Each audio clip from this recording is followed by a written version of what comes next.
পবিত্র জুম্মাদিনের উসিলায় মালিক এই যে সেখানে সাহিত্য আছে আমাদের দেশে পবিত্র জুম্মার দিন আমরা দোয়া মোনাজাত করছি।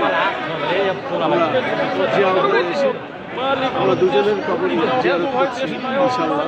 আর শুক্রবার পবিত্র জুম্মার দিন দোয়া মোনাজাত চলছে।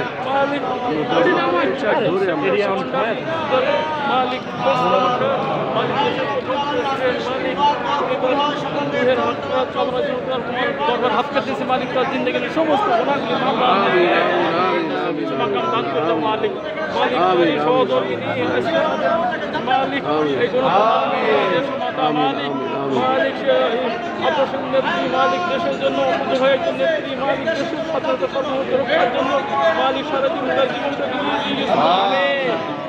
উঠে উঠে মালিক দেশের স্বার্থকে বড় করে নিয়ে গেছে। তুমি একমাত্র মনের কথা সবই জানো সবই রাখো মাফ করে দাও মাফ করে দাও মাফ করে দাও তাকে তুমি জিন্দগির মাফ করে দিয়ে তাকে জান্নাতুল ফেরদৌস উচ্চ মাকাম দাও মালিক তুমি তাকে জান্নাতের সমস্ত নাম দিয়ে